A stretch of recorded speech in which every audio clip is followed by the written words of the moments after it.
உங்ககிட்ட யாராவது லஞ்சம் ஏதாவது கேட்டாங்கன்னா கொடுக்க முடியாது சொல்லுங்க, நான் இருக்கேன் உங்களோட. அப்படியே யாராவது ஃபோர்ஸ் பண்ணாங்கன்னா இது எங்க மகன், எங்க புள்ள, எங்க அண்ணன், எங்க தம்பி, எங்க விஜய், எங்க விஜயோட ஆட்சின்னு ஸ்ட்ராங்கா சொல்லுங்க. ராகுல் என்ற பையன் வந்து டிவிகே கட்சி இருக்கானா, நான் வந்து புதுசா வந்து நிர்வாகத்துல வந்து உட்காந்துருக்கேன், எனக்கு வந்து நீ பணம் கொடுத்தா வீடு கட்ட முடியும் அப்படின்னு சொல்லிட்டு எங்களை 3 நாளா நான் மிரட்டுறாங்க. அந்த கட்டுமான பணியில் இருக்கவங்க மிரட்டி அவங்க வேலையை செய்யாம அப்படியே போடுறாங்க. நான் தினமும் வேலைக்கு பேச போறேன், தினம் சொல்லி வாங்கிக்கிறேன். நான் வந்து என் 3 பிள்ளைங்களை வச்சு ஆடல் கட்டி உட்காந்துக்கிறேன். எனக்கு யார் சார், நானே வட்டிக்கு வாங்கி தான் சார் வீடு கட்டுறேன், வீடு இல்லாத நிலைமைக்கு.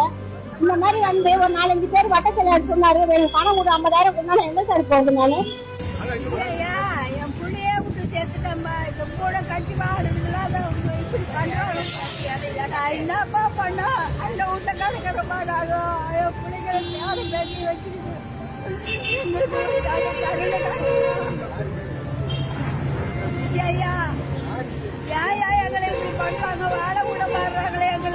லஞ்சம் கேட்பதே உங்கள் கட்சிக்காரர்கள் தான். கொடுக்க முடியாது என்று சொன்னால் உன்னால் வீடு கட்ட முடியாது என்று மிரட்டுகிறார்கள். முதலில் உங்கள் கட்சியினரை அடக்கி வையுங்கள், அதன் பிறகு மேடை ஏறி இது போன்று வசனங்கள் பேசி விளம்பரம் செய்யலாம் முதல்வரே.